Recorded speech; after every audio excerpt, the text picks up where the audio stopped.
All right. The April 2024 meeting of the Board of Commissioners for the South Whitby Parks and Recreation District is called to order at 6:03 p.m. We have a quorum present. Is there anyone for public comment? There is no one. Right. And we will move into approval of the minutes. Has every commissioner reviewed the minutes? Are there any questions or changes to the minutes? I entertain a motion. Yeah, I will make a motion to approve the minutes from the board meeting held on March 20th, 2024. Second that motion. It's been moved and seconded to approve the minutes from the March 2024 board meeting. All those in favor say aye. Eric, aye. Krista, aye. Jake, aye. Matt, aye. Jennifer, aye. All those opposed say nay. The ayes have it and the minutes are approved. But I just thought one quick thing, because I don't want to distract you. We did have someone from the public email a couple of days ago saying they were going to be online for the meeting. So I am hopping back and forth between these two people. Oh, let's see if they're here. No, I'll be hopping back. So if you see me hopping back and forth on the screen, I'm just double checking to make sure he's not in the lobby waiting at any time. So. Okay. All right. Matt, are you leading us through the treasurer's report? I am. Ready. Hold that up. It's up. Okay, hang on. Let me just. Okay, hang on. Turn off my audio. Okay, can you hear me again? Okay, can you hear me again? You're echoing. Okay. Okay.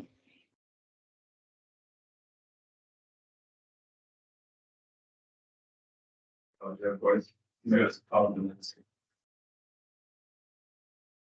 Okay, can you hear me now? Yeah, that's better. Oops, sorry. Hang on, can you hear me now? Yes, perfect. Okay, great. Okay, can you share into the environment the treasurer's report? Yes, Meeting it's up on copy? the screen. Yes, it's up. Not yet. Not in the online meeting. Okay. It's resharing them. There we go. Well, no, that's you. There we go. There we go. Perfect. Thank you. Okay, so yeah, this is the reminder on the orientation of the chart. Up is favorable in all cases, and you can see just a slight favorable indication on the net year to date through March. That nets to 126,000 favorable to the plan. And you'll see that on the next two slides, how that's spread. It's about 2-to-1 revenue to expense favorability.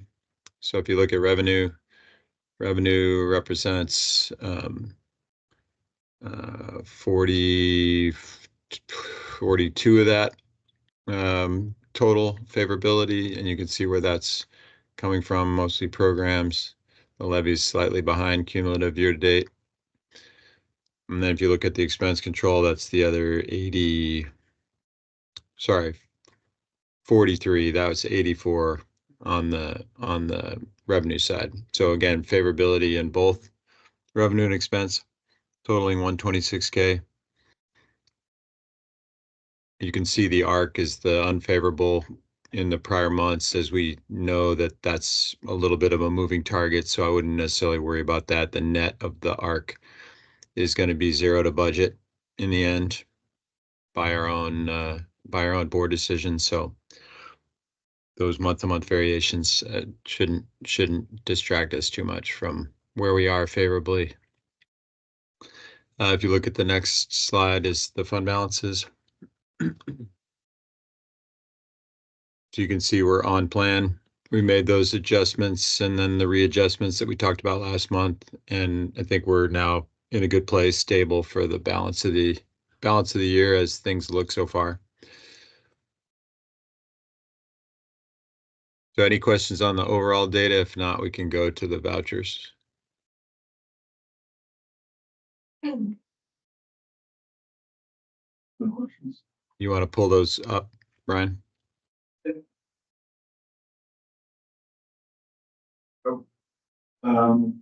And these are the updated vouchers. Just a quick reminder, the vouchers with the new system here, if it says open, those are the ones that were added since the packet was sent out on Friday. So nothing too crazy. We paid a couple ARC bills, a couple smaller ones that had come in. A lot of the open ones were staff and payroll, and just regular day-to-day maintenance stuff. We did pay a couple larger bills, not larger, but different bills. We paid Pacifica. I'm gonna scroll down to that real quick. What was the building supply? Oh, Hanson's, okay, gotcha. Yeah, it's just normal stuff for common screen this time of year is there. What was the one for Jerry Beck? We had to replace a switch on our vehicle lift in our shop. Sticking on. So we got that replaced. Couple grant related, project related bills came in this month, just small ones. Pacifica, we had them review the agreement for the pickleball courts that we entered into the contract. So that's the Pacifica cost there. It's a part of the pickleball project. And then we also, Teresa Johnson, the CPA, we got some of her bills for some of the work she's done on the audit. And some of the financial stuff that her company's been working with us on. So nothing too extreme, nothing too out of the ordinary other than those things. Any questions about vouchers? I have a question about these particular ones, but the process. So we see the originals in the board packet that comes on Friday. But when we get to the meeting, the only way that we see the additions is on the screen. And because today is my birthday and I'm 1 year older, I can't read as fast as you scroll. So could the updated ones be maybe shared? Like, we don't need to kill more trees and print them out like in the past. But if you email it, then at least I can follow along on this screen that I can bring as close as I need for my old eyes. We don't have to kill more trees, but we can, if that would help too, if you want us to print out a copy of the. Again, just a different, this is just a little too small and too fast for me to press. Thank you. Do we have, what's the total, what's the updated total from M&O? The updated total is $142.35.25. $142,035.25. Where's the mic rack going? In there. Oh, I didn't throw the bike racks in there. We had some back and forth snags with the bike rack and figuring things out, but finally I just went on Amazon and bought a nice one. And that was part of the Amazon purchase. So I forgot to say that. So Yeah. And that's going. we're gonna try different places and see what the vibe is. We're not sure the great need for this, so we're gonna try it out in different places and see if we get. Throw off the park. But we're gonna try it down by the community park. We have a place, Tom and I kind of identified a place up by the skate park where bikes might be more likely to, for kids and such. So coming Monday. It was a citizen, actually, it was a group request for an actual bike rack. The response back was, people usually attach them, to the fences and things like that.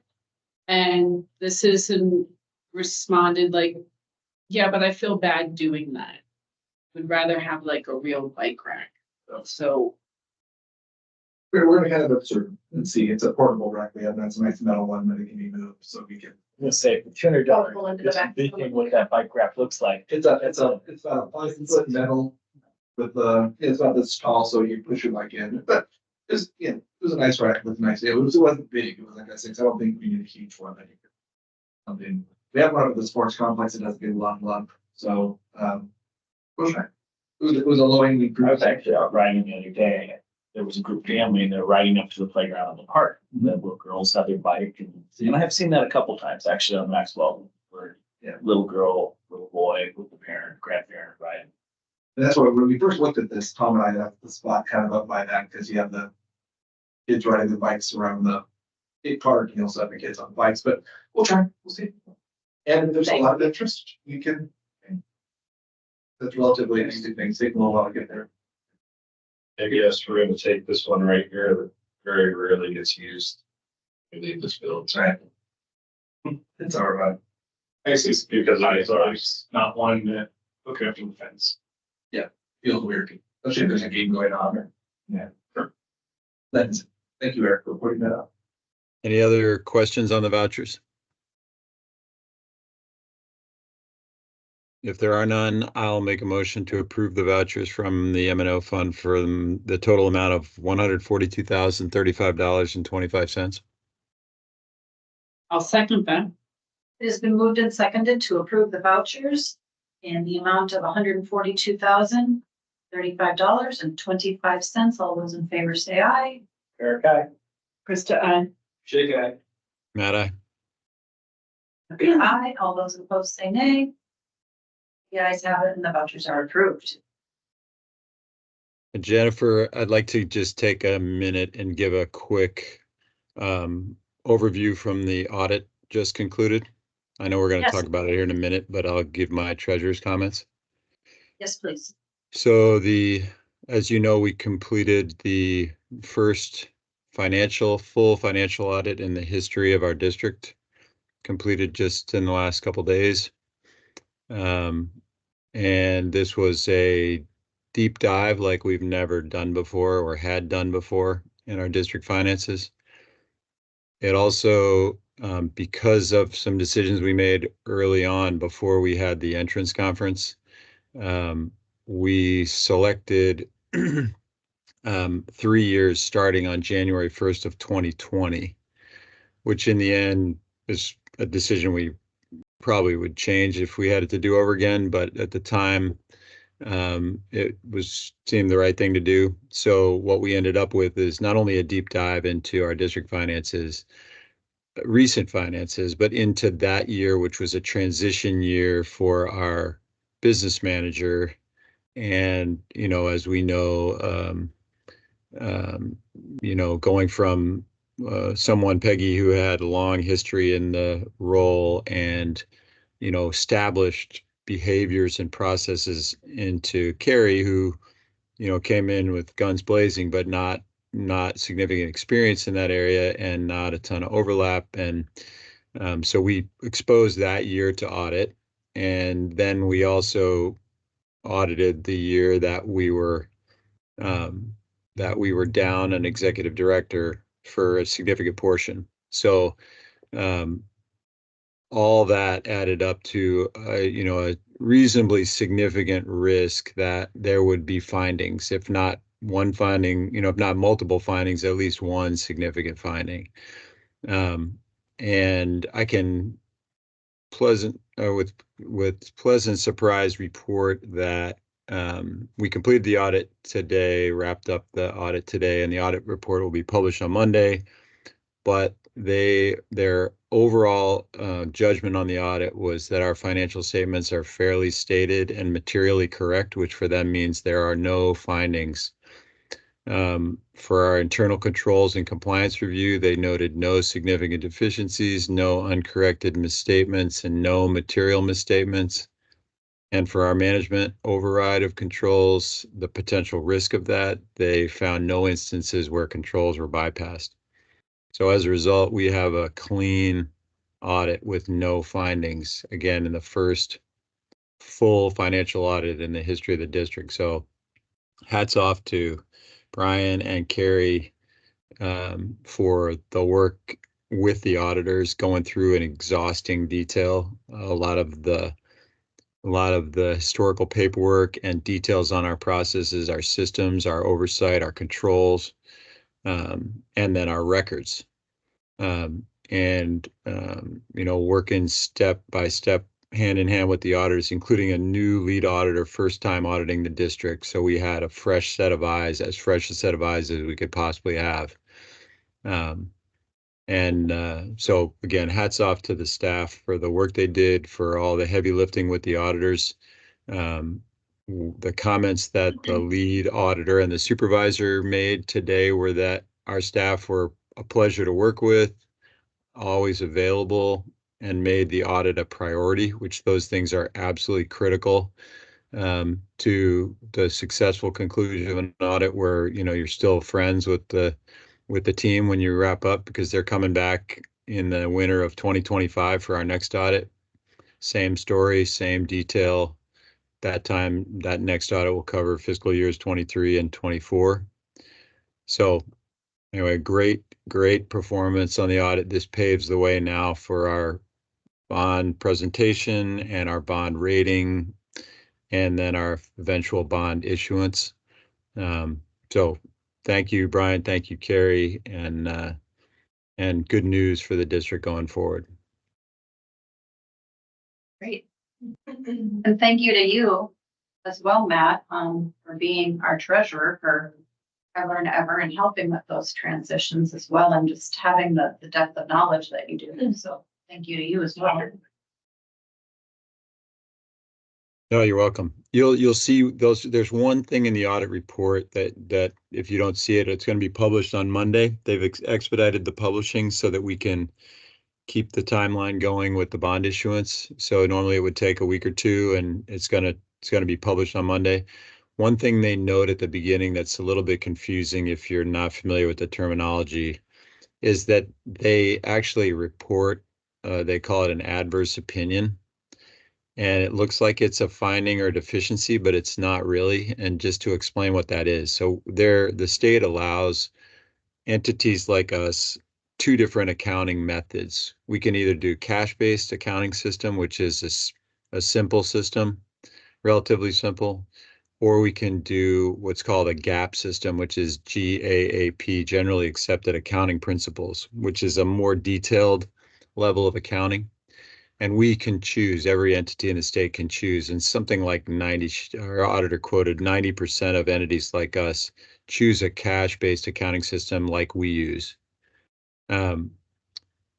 They're relatively speaking, if we were to use the more intensive, detailed GAAP system, their estimate was we would need 2 to 3 times the number of people doing business management in the district in order to keep track of the records that are required to be maintained for GAAP accounting. So one of the things they do when they audit you is they say, do you have a GAAP system? And since we don't, they write what they call an adverse opinion, which says we couldn't review their GAAP system because they don't have one. But that's okay, because we have a cash-based system, which is the other option for a cash accounting system, which is the other option for an entity like us. So they audited our cash-based system and we passed the audit. So there is this thing called an adverse opinion on GAAP accounting, but it's only because we don't do it. And it's okay that we don't do it. So anyway, and it's not a recommendation that we change our accounting system because of the additional overhead that we would need to do it. So the plan is to stay the course with our cash-based accounting system. And every audit, we're going to get this mention where they say they didn't use a GAAP system, so we didn't have anything to look at, and that's okay. So anyway, if you read that at the beginning of the audit report, you see that that's what that's all about, and it's perfectly fine. All right. Thank you very much. Right. Shall we move into the staff report then, please, Brian? Good. The recreation programs report, and we talked a little bit for the meeting, the summer activity guide actually is not going to come out tomorrow. There's a slight delay in the printer. The full guide is online now, so people can access it. But the shiny copy of the real brochure will come out next week. Next Wednesday, there we go, which will be the 25th. But the information is available, and if someone comes in and wants a physical copy, we could just print like we did for you guys tonight. So nice little enhancement out at the sports complex. Sky bought some really professional, nice disc golf baskets that are portable and very heavy. So he put those out a few weeks ago. initially we're thinking just putting it out on Friday, but we just left them out there. And, I've gotten some good feedback, from people. So it's an option, trying to get a vibe as to how passionate the community is and giving them an option to pay. So yeah, we're gonna just kind of monitor it and see how it goes. How many? Where are they at? There's 3 of them. There's one that's kind of, I guess, right on the other side of trees from the bus stop, one in the far corner. And then there's one that's, what's the little garden called?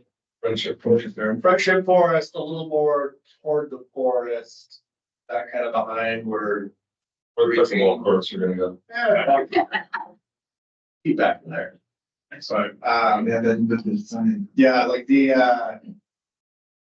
social media post definitely had a activity with it, so it had 2,200 people somehow between the sharing. Wow, that it came across. I got somebody, there's a Woodby Island disc golf club that reached out to me that wants to offer a free disc golf session, so we're trying to do down a date for that. But definitely something that, yeah, people are responding to. I don't know if you're seeing people out there during the day, but I've had a couple people I know that hit me up asking if they can drop in. Percolate, very cool. That was a common one for me as well, that I received people talking about it. But 22,000 of 2,200 of interest. In that somehow they interacted with the public. Yeah. There's like shared by a lot of people that went to other Yeah. disc golf clubs, but yeah, there were a lot of opinions that came back immediately. Hours, whatnot, and that's kind of like what I left it. Just originally I was just gonna put them out there on Fridays and then pack them up and bring them in, but after talking to Tom, they're out of the way enough where as long as it doesn't mess with the mowing and people aren't out there during the middle of soccer practices, you should be good. Nice option. And then everything except for swim lessons opens tomorrow for registration. Something's already open for summer stuff. Swim lessons will open at 9 a.m. sharp on May 2nd. So we all know those will fill up quickly and move quickly. So we're getting a lot of calls. Shelby up at is answering a lot of the calls, getting a lot of practice because it's the time people are trying to make sure they don't miss anything and get the timing right. So phone's been busier than normal. Facility and grounds, it's spring. So Tom and his guys just had a mower go down, so they were scrambling and it's just everything's growing and they're working to keep it on top. Tom did work with the geotech people for the pickleball courts. They were out last week and got the excavator and got them some 8-foot holes. And they did their dirt work and then they're also getting the lakes ready. We had some significant vandalism at the lake last night at Goss Lake. Bone Lake, sorry. Yeah, Tom and his guys were out there yesterday making it look pretty and What happened? So there's these round car stops, 7-8 feet, very heavy. And they sit on a 6x6 post that we've cut a notch, use those as car stops. They rolled, there's no way they can pick it up and move it. They rolled it up to the bathroom, locked it up and in. Physically tried to stick it down in the toilet, but it was too heavy to do. So they just grabbed 6x6 blocks, threw those down in the toilet, and then they actually also broke off. There's a fishing line holder, so PVC plastic. Put all the scrap, they ripped that off, and threw that in there. They broke out the window, unit, and spread garbage all over. There was pretty significant fishing club group out there today, but didn't know it was coming. So they called and recorded it. So, yeah. fortunate. So anyway, this kind of stuff drives me absolutely nuts, but the thought of security systems becoming really, really inexpensive today. I mean, it's so easy to put something up there in real time. I just think it's something we should think about because that would be a great way to deal with that inexpensively. I think you'd have to have Wi-Fi service.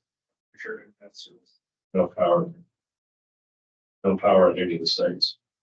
The only thing you could do is do game cams and then you'd have to go check them all the time.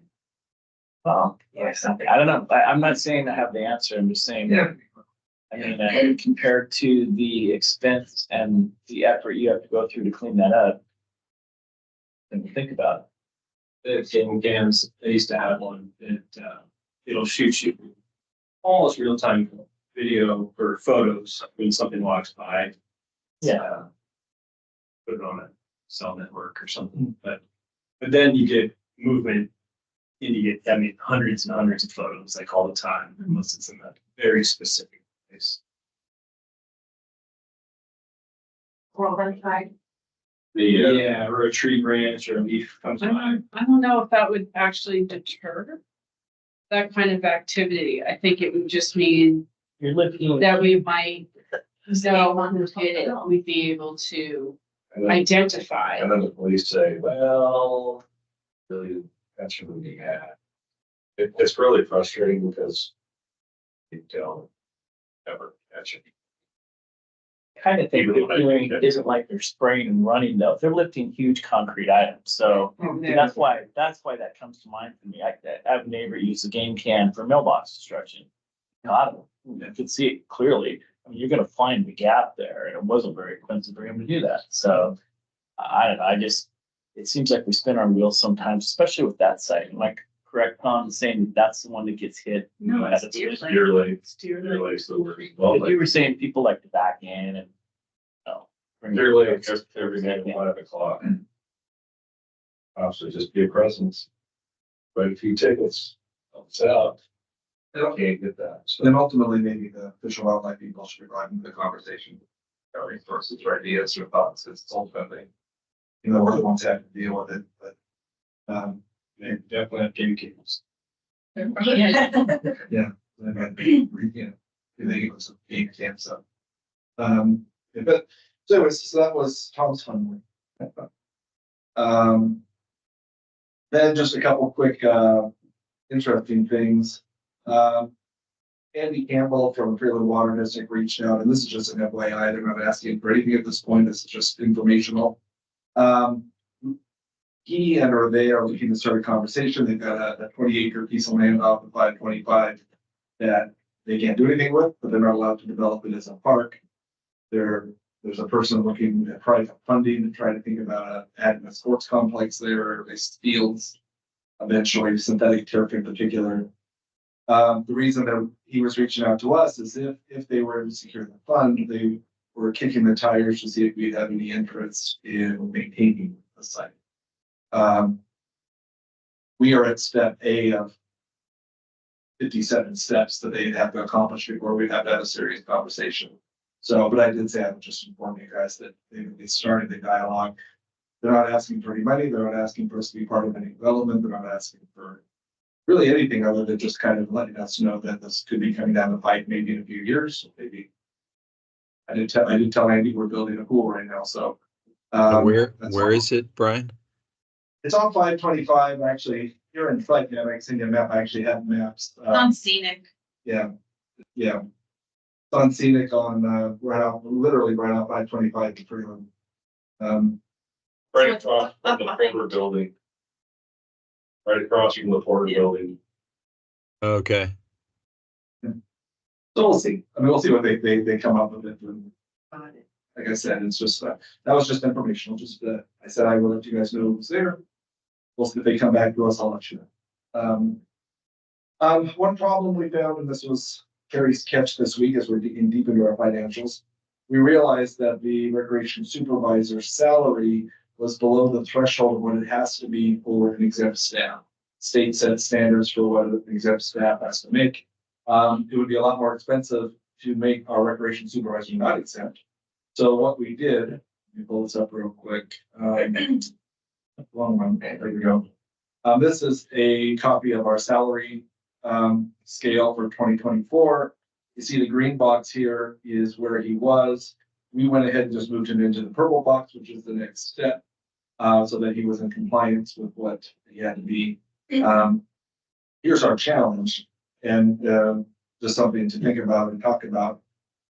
Two of our positions, both the rec supervisor and the business manager, are in this step 10, in the grade 10 position. if either of those positions left, we would have to hire a new person into step E. The reason this hit us was that there was a $10,000 jump in what they required. The 2023 number was $57,293. So they shot it up dramatically this year. Next year it's going up to a little under 70,000. So practically and logically, it would make sense to move these two positions at least one step down into step 11, so that the position would be in line with what they have to be paid. So currently, by moving him up one step, we're now in compliance. Like I said, it's kind of a weird thing. You also notice now this salary schedule needs a little bit of work. As you see the gray section up top here, those are all positions that we have in our salary scale that are below minimum wage. So we clearly need to think next year about updating that so that we're reflecting, we don't have any positions in that range, obviously, but that should be in our salary thing. So from you guys' perspective, I guess the only question is, we're gonna have to move those positions down in grade 11 at some point. We can do that now and just put them in the closest position on the next step. We can leave it where it is and deal with it in the next budget cycle. Either one's fine. Thoughts? That makes sense, but that one too much. Full circle.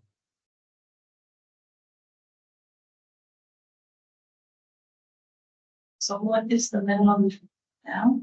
Minimum, that exempt position has to make 67,720.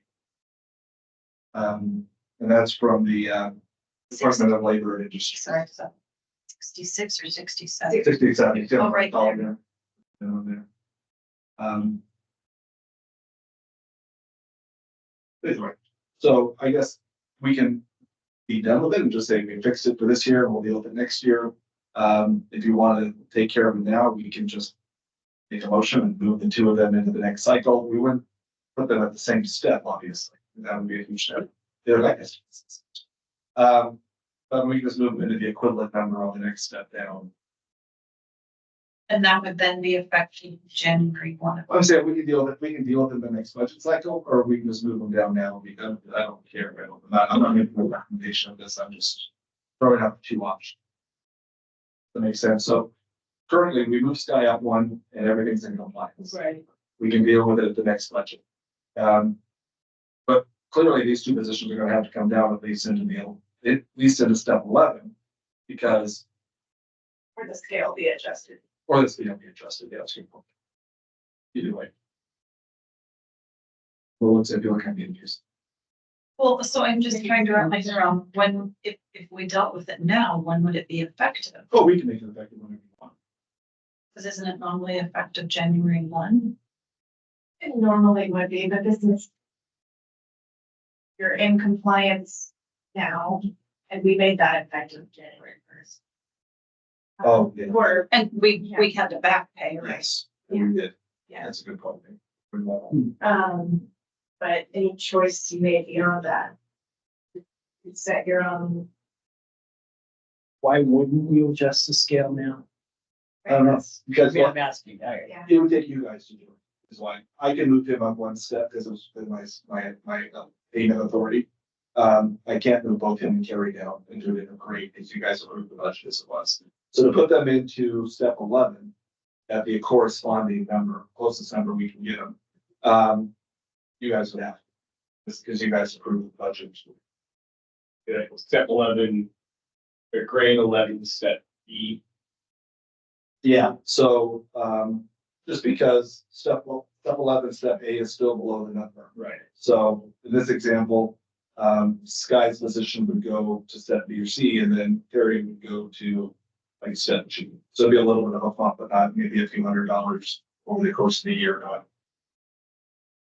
But given that 2 and a third grades are below the minimum wage, and we're going to need to redo the entire thing, It's gonna need a makeover.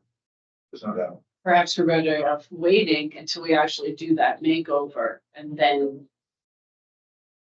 And certainly I don't know if that would be like taking step A1 and making that minimum wage.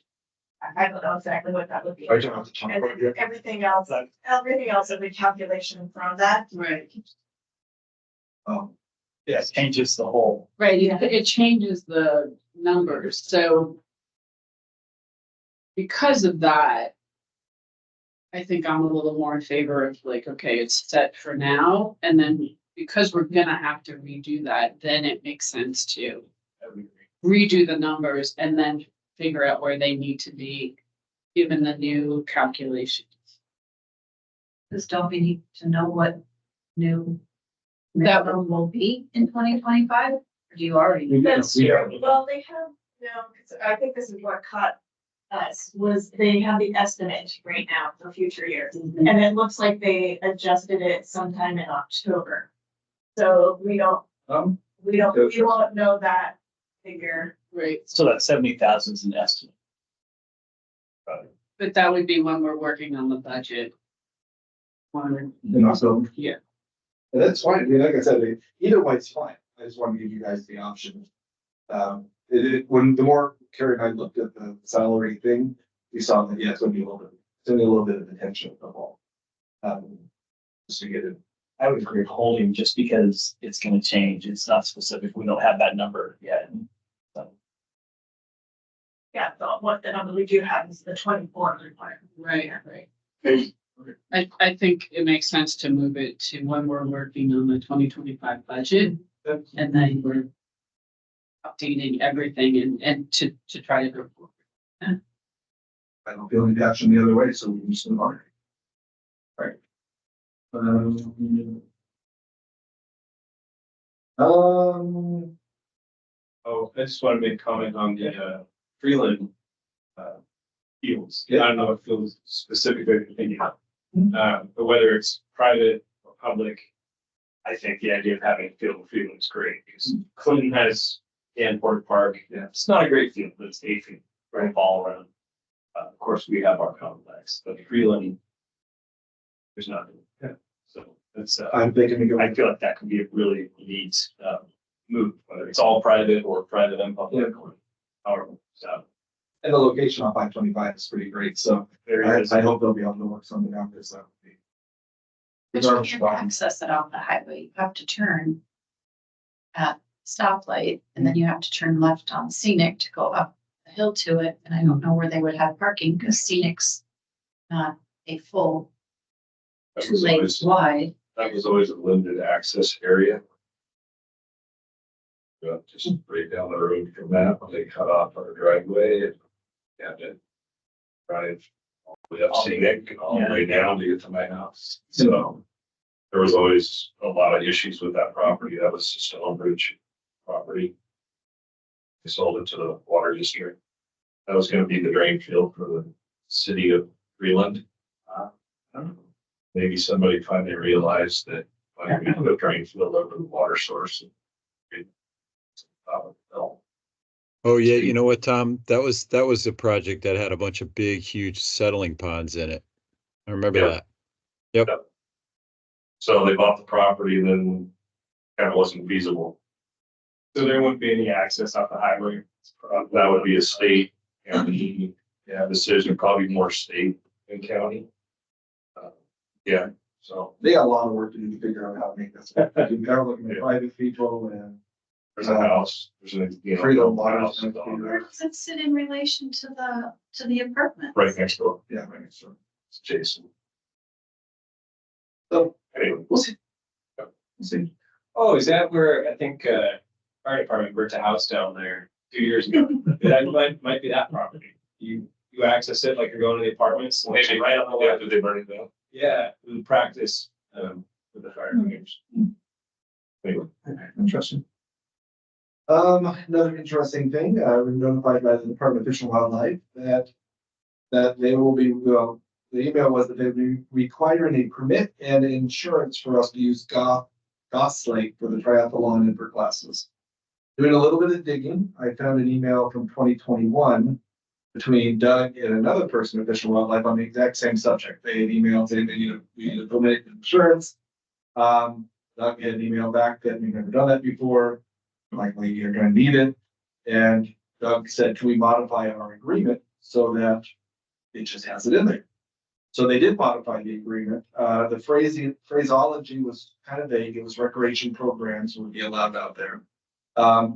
So then I emailed that back to Belinda, person who emailed us, who, same person we met with the lake a few months ago. She is the contract person for the Fish and Wildlife. And I said, so 2 years ago, our two organizations dealt with this. This is the resolve. If this is not a good resolve, can we again look at the contract agreement? So we're not having to commit every year, wondering if you're going to say yes or no. So I left that with her. Hasn't got back to me yet. In the meantime, we're still going to work on the permit. This guy's working on the permit and the insurance, so that we'll at least be in compliance for this year. But all right, another hoop. So we'll see what they say. But I think we should be able to write triathlon and classes in an agreement without. I would think we should work this out. Another interest, we don't have partnership stuff today. Carrie, What classes are held on the lake? on any of the lakes? No, that lake. Oh, That's the only thing that. Covered. yeah, but I would. We go out of the community. We don't go on Fish and Wildlife. If you wouldn't care about you then. We go out of the community association. Mhm. We already have agreement. They are on our insurance and we have their permission. So you don't need it for the classes. Not for those lines. I think in theory, yeah, being open to the general programs. I think if it's our program and Right. it should be permitted. The triathlon is its own thing and that, because it's special event, whatever, but I'm just saying, like, if they're like this and classes, I'm just telling you, those classes are covered. Good. Well, yeah, the sailing club operates their stuff out of Deer Lake and Bone Lake, so that would. Right, and that is a separate permit, and for things like that, at least Woodby Island Kayaking does a separate permit to Fish and Wildlife. We'll get this worked out. That's it, Do not let them when we toured the lakes, burden you. Yeah, well, we toured the lakes, when Melinda was with us, she had specifically said, oh, you don't have a permit. She commented on the permit there, so I think that's where this is coming from. It is a big event. I understand them wanting to have some, but I think we can, we'll see what she says. But this year, we'll turn the permit in at their request and remind them that we maintain that place. Also met with, the school district hearing I did on Monday. Looks like it's gonna work out for us to move across the street. Verbally, we came to agreement on the price, which was almost the same price we're paying here. It would be 2 classrooms side by side with a partition down the middle. It's nothing fancy, but very practical. Also has a workroom where you can store a bunch of stuff. So some logistics to work out, and they are drafting up a contract. As part of the agreement, Tom and his crew, instead of maintaining the land here, would do that little section in front of the school. So it looks nice in front of the school too. So that was part of the verbal agreement we came to. So nothing in writing yet, but I hope you get that done. And then we would move in September.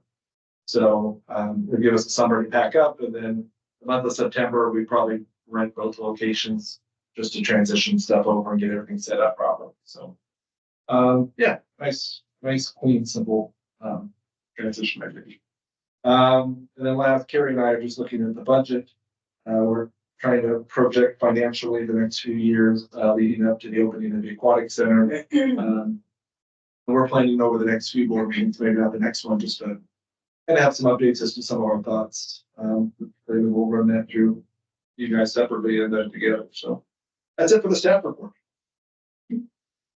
Any other questions or discussion? On the activities, I think you all were talking about right when I walked in, the activity guide. So it'll be online, it's in Woodby Weekly. And who's at it? Is it online now? Or is it just? It's on, yeah, it was sent online at 7:30. It's getting sent out through constant contact to our mailing list and do that. And we're done with this meeting, I can publish and it'll be on Facebook for everybody. Perfect. Yeah, I'm sure people will ask me where they can find it. So make sure I give all the applications. That's the new park summer work. All right, then we shall move on to community meeting reports. So, I did change the title there because there was a couple, when we were going through the committees that we'll talk about in a bit. I noticed like the Clinton Council was on the committee reports, but it's not an official committee, so I thought that we wanted to, if anyone wanted to report out on any of their community groups that they are part of, that have relevant information. So maybe that changed, you don't like it, yeah.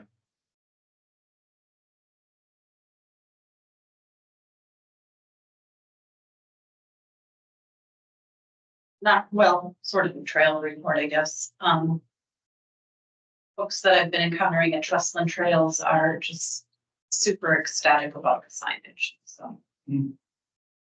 Nice. And the windfall. Yep. It is beautiful. I went and used it. I had a lovely chat with my grandmother. That's beautiful. We had a good report out there because it sustained some damage. And the beautiful stained glass window there has a hole in it, a little crack. And before we could respond, because it's ultimately Susie's responsibility to fix that, it was already fixed. They went and put plexiglass on either side of the glass so it looked clean and clear. But problem solved. So they were on top of it before we even had to say a word. So that was a good first test for maintenance and how it would be.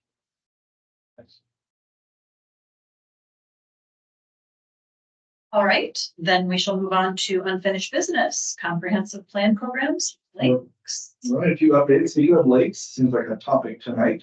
Was notified on the 11th that the hydraulic project approval, the HPA staff, made the decision that the removal of the game plank and the concrete in Deer Lake is going to have to go through a SEPA review. I asked, do you have any projection for how long a SEPA review will take? I can imagine. And he did not. The gentleman I'm working with is extremely responsive. It's been very easy to work with, so I appreciate this candor. I did say that, particularly now at the lakes where we've taken down our logo for most of the lakes, make it clear that on our lake. I did suggest that they add signage warning people that there's a potential danger of using the dock, which they said they thought was a good idea. So we'll see if they follow through on that. But I will keep every couple of weeks, got on my calendar, just keep asking for updates and seeing if squeaky wheel gets some thing here. But I am concerned with the weather turning, just from a safety standpoint out there. There is concern. So they are working, but they are working through the chains. So a couple of campground updates, which is good. Following up on our last board meeting, RCO has been notified that we'd like to change our grant to an acquisition grant for the campground, which covered the purchase of the property for the campground. So that they are working on that, and they'll confirm that when that's done. And I was contacted by someone in the county on the 29th. Gentleman said that he is now in charge of the campground permits. So this would be the third person I've had in this position since I've been here. He stated that, quote, management let me know that it should be a priority of mine to get this closed out as soon as possible. So I quickly emailed him back and said, great, I would love to talk or meet. I'll come up to Coopville. Let's chat. No response. So. What is meant by closed? Dan, His comments. Closed. Like I closed. would assume that means issue. That's what I was. That's not. Yeah. Now that I Oh. If I get the meeting with him, and he is the same gentleman who's in charge of the pool project and is very responsive in that project and been very, very easy to work with. So I feel optimistic that he's in charge of this campground permit and that he's been good so far with the pool stuff. But And their name?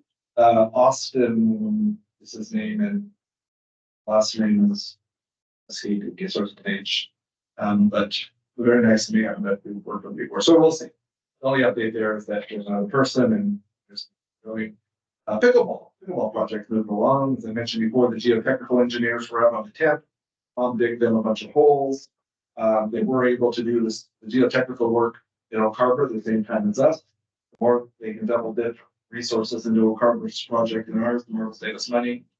They also had the topographical survey, which actually is still going on today, from what I understand. So that project is moving along. Once they get the result of the dirt work back, that's when they said we can set a date for a public meeting. I know there's a lot of energy. We're gonna have the public meeting over on the community center in the gym. Pull bleachers out and just kind of use that as a venue to promote it. Hopefully sometime in May would be my hope. We want to give pickleball as much time as possible to get to that meeting. So pickleball's moving. Right now, if you ask me to guess, I'm guessing early spring next year. We get a project or target date for opening those up. But again, a lot of moving pieces between now and then, I guess. That is those 10. Oh, that's great news. No, I love it. All right, financial audit update. Yeah, well, man, we hit the highlights, which is great. As you said, we were told at the beginning, I've said this multiple times, but it just makes me so happy and proud of Carrie to say that we were told that first-time financial audits rarely to never don't have findings. So the fact that they had no findings, as a matter of fact, this sheet here that I put in front of you is everything they had to say, which was basically they had a little critique on how we do executive sessions, and that the critique was you have to announce before the executive session what time the executive session ends and what time you're going to resume. So those could be different times. So in other words, if you're going to have that, The rough time. but my point is that this is what they're pointing out. So if this is all in 3 years of, as Matt pointed out, some rough years in there. This is what they can point out. Then they had another thing about just double checking, making sure there was 2 eyes on some of the paper, which makes a lot of sense. So couldn't be any more proud of Carrie and the effort she did, particularly on this work. And I think Carrie's work shows through in the fact that they couldn't even fill out the full page on our critique. So yeah, and for the public and for you guys, there's the link on the memo to the audit, which will be up, they said, around 11 o'clock on Monday. So you can, the public and all of you can check it out. And so the work, and this will certainly help with the bond rating. They can't move forward with the bond rating, as Matt said, until they got this. So getting this quickly, the auditor really was supposed to be done in a couple of weeks, and they're having it done by Monday. So big deal for them to do that for us. Yeah, and I'll make one further comment, just so you're aware of my feedback to the auditors. One thing they told us today was that they actually saved us roughly $3,000 towards our, expected budget for the audit. So, on the surface, that's a good thing. The way they saved it was by doing the audit as a complete remote, which is something that they started doing during COVID. Our audits during COVID were that way. Again, for the first time, though, audits had previously been done in person. And my personal feeling was that we lost some things with the remote audit. First and foremost, the chance to build enough of a relationship with the auditors to be able to gain from them and their experience in a material way. I mean, we're trying to do that remotely, and I think we did the best we could. Auditors did the best they could. But I think there's great value personally in them actually coming on site, seeing the district, seeing the facilities, meeting the staff in person, being able to look at individual elements of our records and record keeping. I know, and Carrie can comment, but from my perspective, Carrie spent a lot more time dealing with a remote audit team than she would have with an audit team on site. So my feedback to the audit team was that we would love for you guys to actually come physically to the district, even if it does cost us that $3,000 that we had budgeted for, but didn't spend in future years. So they took that on board. They didn't say that they would or wouldn't, but they took it as feedback from us. I just wanted to share that. Yeah, I had said kind of the same thing to them. One thing that was different about this audit was they were doing several for similar situations like ours, where they were preparing for a bond and having a first time financial audit. So they were actually, in this case, instead of doing things sequentially, they were doing steps of it concurrently for the most part. So they had a team and they were doing things, very quickly on that event. Oh my gosh. They can ask questions a lot faster than I can answer them. But I would say it could have been faster on our end if I could have just handed them a book, or if I could have just showed them what we do. They probably would have seen more things that they wouldn't have liked, but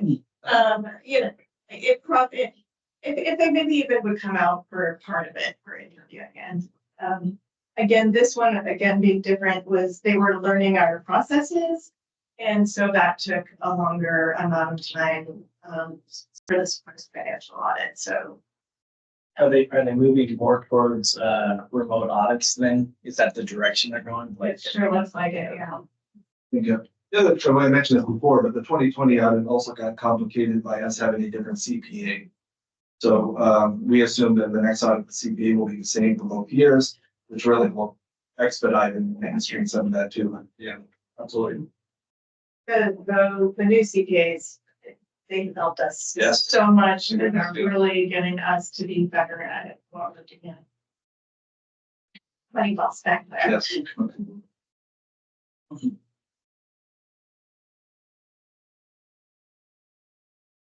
All right, authorization for ARC to proceed.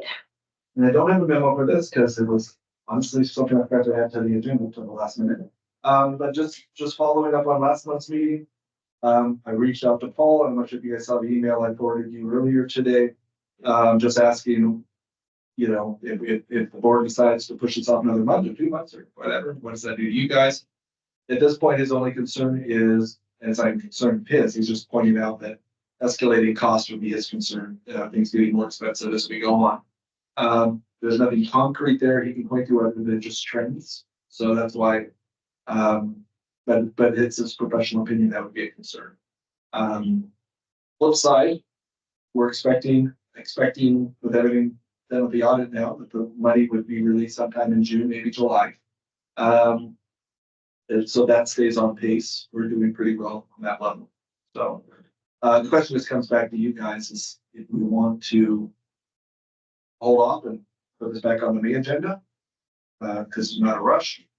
Or if you want to say, yeah, let's move ahead, and if we do move ahead, following up on some of Matt's comments last month, I think there has to be a discussion if we're moving ahead to CD or if we're talking about not going to CD right now and wait for the committee to chime in. So the pool committee, I mean, the ACC. So that's it. Into your courts, what you guys kind of want to do. Is there a motivation and a desire to push it ahead now, or do you want to table this for a month, giving the pool committee maybe time to meet during that month to talk about some of their thoughts on this? Yeah, that was gonna be my suggestion, just because we're not concrete on where we're at there. That makes more sense. Yeah, I concur. So the thought is to, and I can reach out to the committee and set a time over the next month with the pool committee, the GACC, and then come back in May and decide, kind of give their recommendations to the thought. Okay. Yeah, and May's good timing, given the fact that we'll be dealing with the bond hopefully in June and July. So yeah, I think that's a reasonable time. Yeah. And it's a fairly early meeting in May. 15. Yeah. Early as it gets. Yeah. Very loves. Yeah.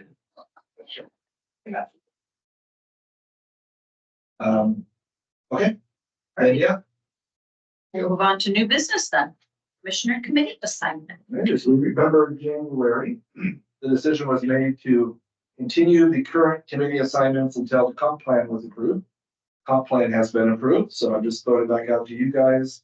If you want to make changes, just as a conversation starter, I did delete the amphitheater group as an unnecessary group. And just for more clarity, I changed the name of the swimming committee to the Aquatic Recreation Center Committee. That's just 2 recommendations, but and then I was looking for clarity and I couldn't find it anywhere in my reading as to what the governmental parks group covered. I wasn't sure what that committee entailed, so I wasn't sure if it was necessary. I don't know. My understanding is originally that was to attend possible Island County meetings and make connections with commissioners. Okay. That was part of it. That's what I remember. Like I'm not networking. on that, but yeah, networking mainly. So to you guys, the committees we have. Yeah, and I'm good. I'm good with the 2024 list. From my perspective, I'm good with the assignments there for me. What's the blank? That was amphitheater. Okay. That's So the do we want that's the flex committee. Whenever there's a real pain in the neck project, stick it right in there. Yeah, we'll call it the migraine committee. Migraine. Thanks, man. So, Oh, yeah. Jennifer and Jake. Hilton. yeah. So governmental parks group, do we want it? Doesn't seem to be moving. So I haven't been a part of it. Anything with that, I don't know if you have. Unofficially, I do some of that. I go to some of that, because of other things, and I can't say. I'm usually sitting there with a number of different hats, including parks, and if I heard anything, I would report it back, like stuff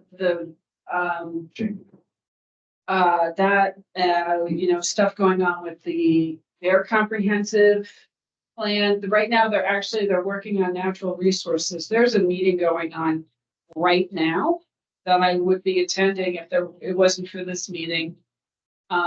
Where they're having public comment about natural resources. Oh, at the county. At the county level, yeah, so, I think I just, I think it's important because something like the trails, which I'm passionate about, Yeah. that comes up and it gets shelved quite a bit because there's no representation of people there that are saying, hey, this is important to us. So I think it's a valuable committee, and there's times when we need to express that representing people. yeah, if you all hear something that you want me or Kristen to go sit in on, let me know. because I do attend more of that stuff, if you wanna switch our positions, I'm fine with that. I don't know. Yeah, I mean, to me, there's value. What's the interlocal committee? Is that, sometimes I feel like the school district. School district. We're gonna do this here, so that's one that we're gonna be looking at soon, which is in a good way. I guess last year I met with, Emmy for the Parks Group, City of Langley, so I guess I had utilized that to at least once in capacity. Does my Clinton Community Council fall under that governmental parks group? It's a good question. That's why I changed the agenda the way I did, because when I saw that because in the previous agendas, we had them all listed out, all the committees, and that was listed as a committee, but it wasn't on our official approved committees. That's why I just call them community groups, figuring if you're doing Rotary or you're doing, whatever you're doing, if there's something relevant to report out on, kind of gives you that right to without it being an official committee. That was the thinking.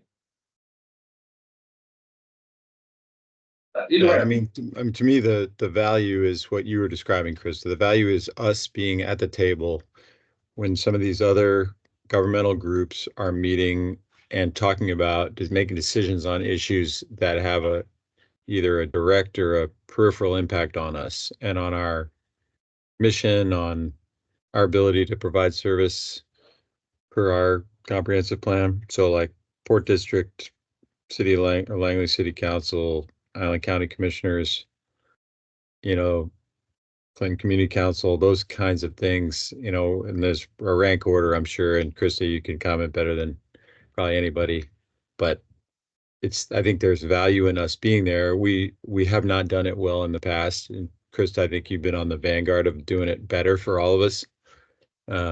And I just personally think there's value in it because those guys do things and make decisions that impact us. And better to be there and have a voice.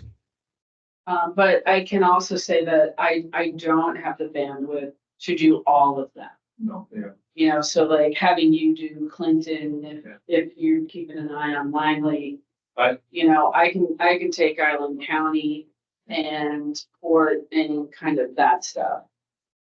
But I can see this position being almost one of informing a group of opportunities. In other words, maybe you're not calling, but come back and say, hey, I heard there's another group over here meeting like this. Anyone interested in sitting on that? Almost like a facilitator to some of that. So where your ears are open, just like all of our ears are open to those opportunities. So what I'm hearing is leave that, maybe switch positions between the two. And everyone else seems happy with the way it is. We'll leave the amphitheater committee. Change the name of the swimming committee. Anyone else have any feelings about either different committees or not wanting to be on a committee or wanting to be on a committee? It's pretty happy.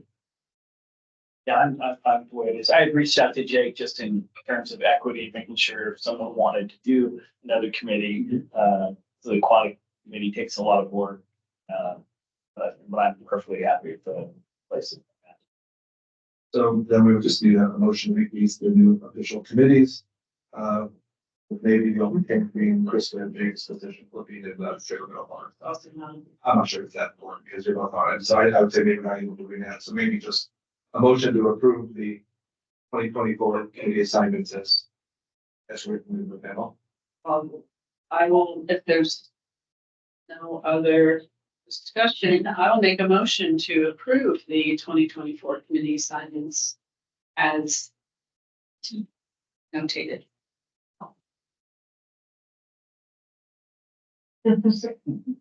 I will second that motion. It's been moved and seconded to approve the 2024 committee assignments as notated. All those in favor say aye. Eric, guy. Krista, I. Jake, I. Matt, I. Jennifer, aye. All those opposed say nay. The ayes have it, and the committee assignments are approved. Our last item. Policy review. All right, so over the last few or the next few board meetings, excuse me, we'll be going through our policy manual. I use the analogy of building a foundation a lot, rather than doing a program with kids, or rather than building a budget or building whatever we're building.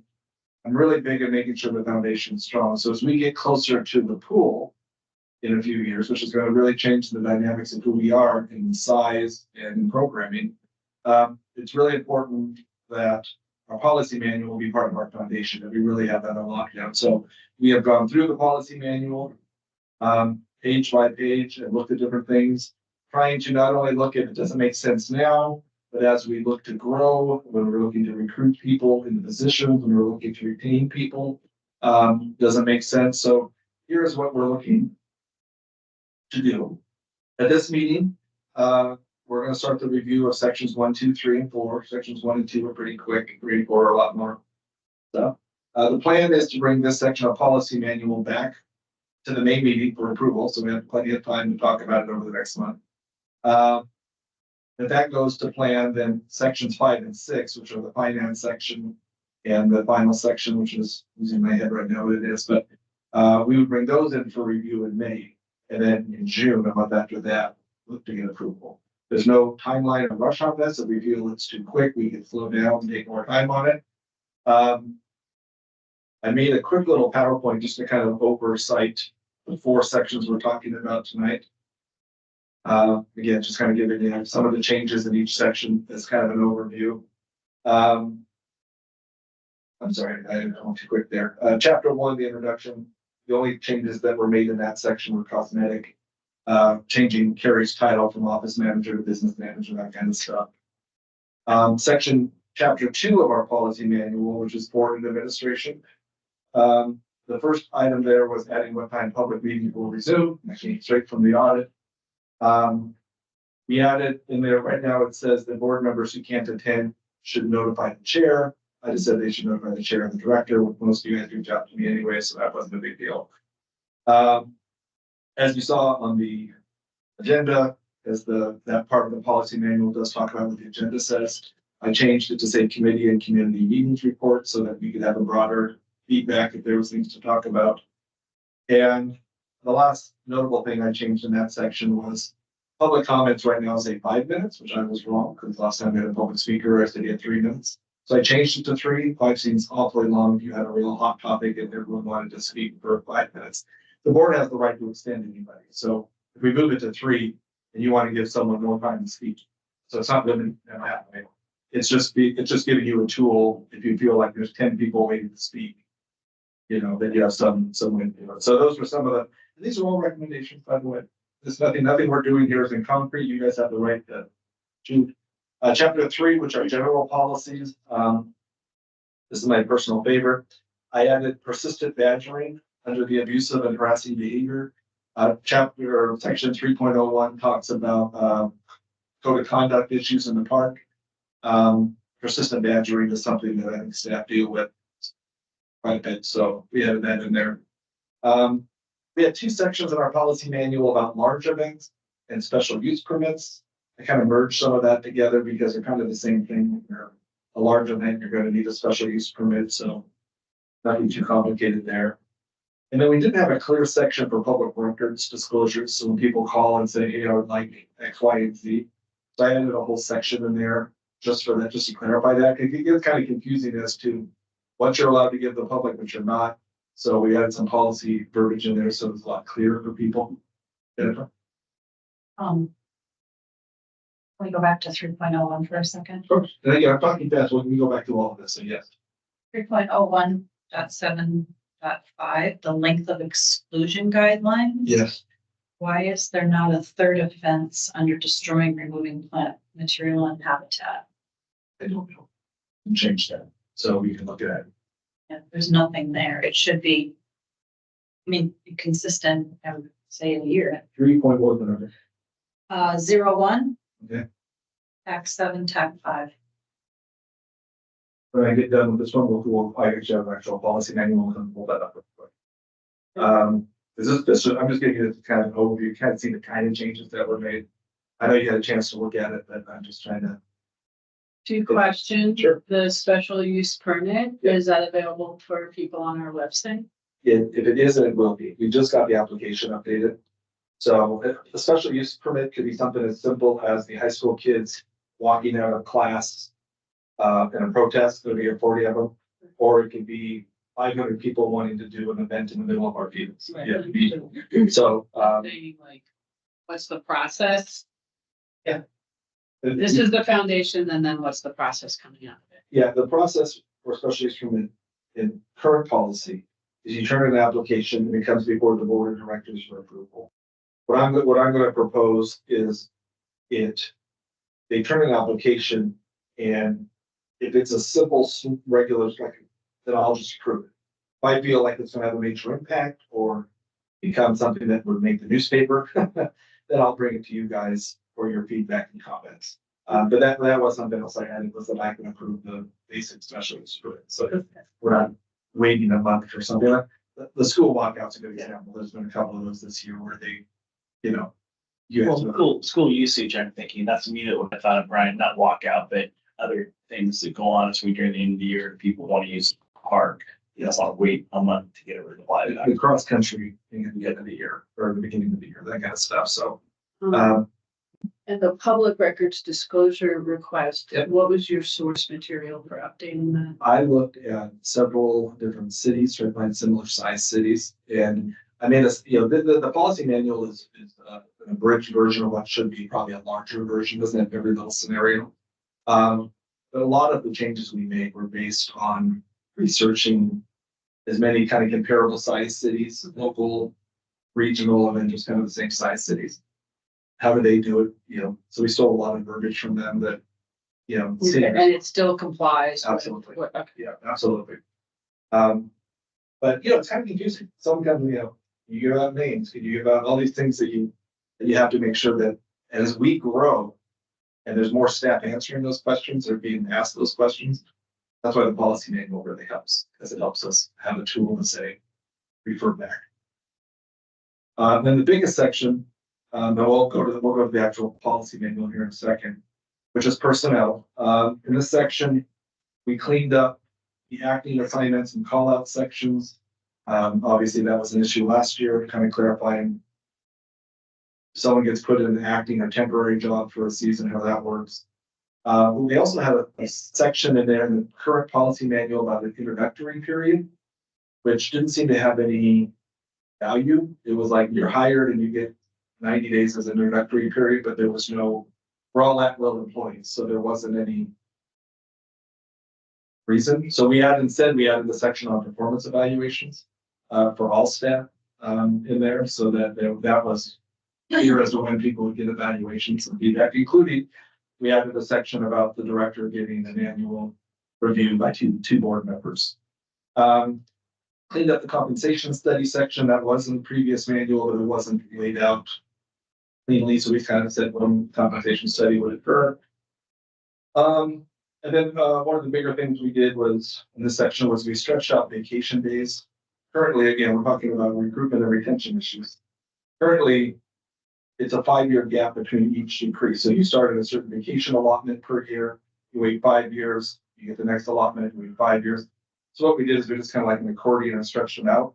So instead of waiting 5 years for 5 days, you're getting maybe an extra day 1 year, wait 2 years, get another day. So you're constantly getting a little bit instead of having to wait 5 years for a bigger chunk. So you can see that in section 4.24. And then we added Juneteenth. I know that's something you guys have talked about before as a recognized holiday. We also clarified what happens with staff work holidays. We added management time, which is something a lot of cities or districts do, which is basically giving exempt staff who work regular Saturdays, evenings, all that, a few extra days off a year, compensation for those.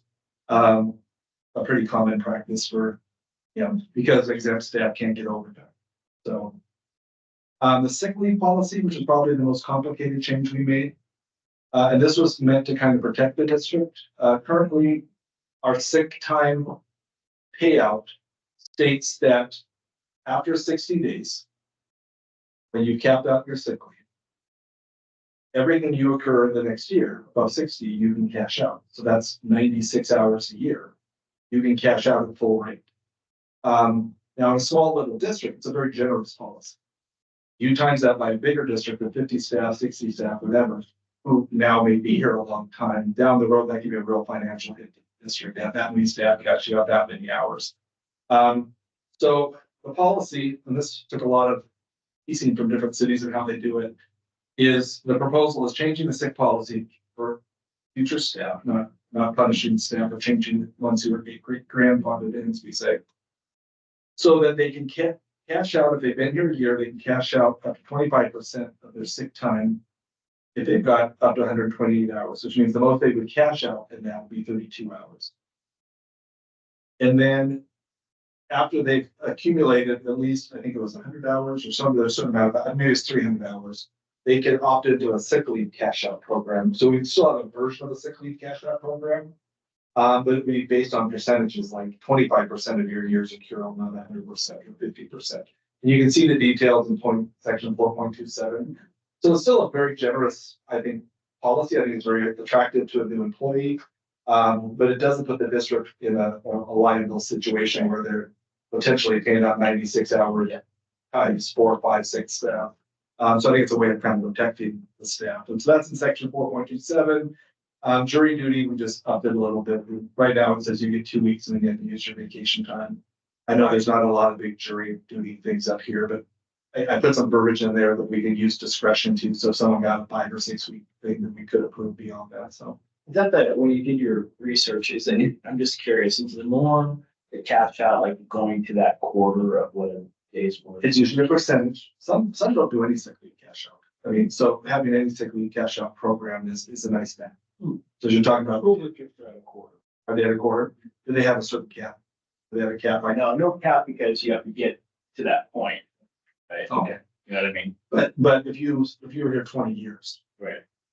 Do you, like, I'm close to maxing out. Because the other part of this process is you wouldn't have a cap on your sick leave. So if you had, because you can only catch out a percentage on after 128 hours. So if you had 1,000 hours, it wouldn't benefit you anymore, so you can still only cash out that percentage. But it encourages staff. It also, the other thing about sick leave is that, again, now with the current staff, but as you grow staff, you want to have incentive for staff not to use their sick leave. Right. That was gonna be, Unethically. that was gonna be the point I made. Yeah, so if you have some money Low for it, and then a person saying, hey, my sick day is more valuable than the amount of money I'm gonna get for it. I'd rather have a Friday for that. And so, so I think this is a nice balance. We talked about that too, about the concept of enough of an incentive that a young person who, you know, will show up. So anyway, take a look at it. I mean, that's in there. I think that's a thing. And then as part of that too, we also updated the Leave Share program. Leave Share is for people that have serious issues. Right now, the Leave Share issues or program says you can donate like up to 40 hours total.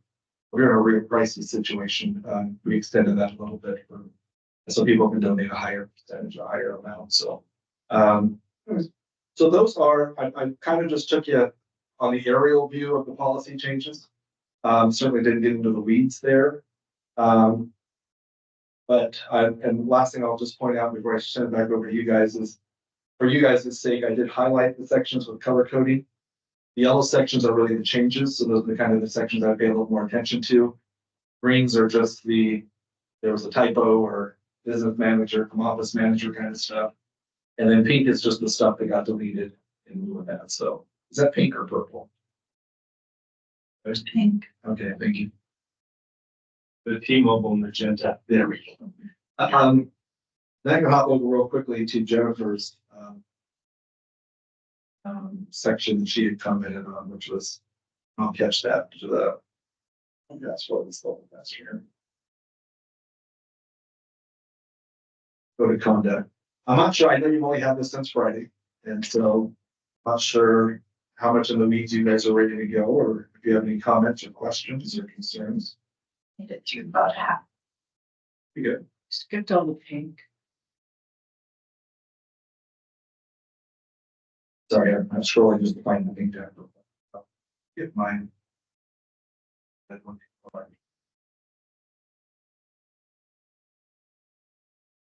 So my hope is that, oh, I see, because it's the wrong profile.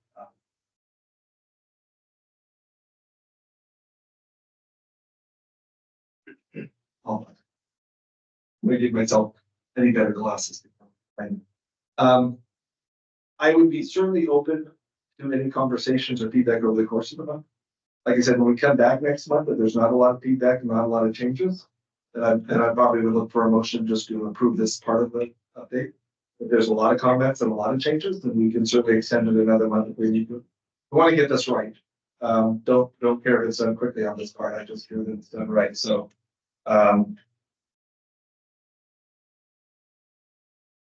comments, then we're good to roll. Thank you for all the work. Yeah, that was Putting on that. Yeah. If you need to look at it. Yes. Scan through pretty decently, but definitely spend more time. And you certainly won't offend us if you don't agree with some of the things we're proposing. I mean, it's not, it's a work document that we want to be right for everybody when we're a staff of 40, 50. You know, we want to be something that, like I said, it's a good foundational piece. So we're not going to take it personally if you think ideas we have are stupid. Well, we'll try. That is all the policy stuff. Night of luck, Jennifer. And you. Right, we are adjourned at 7:26.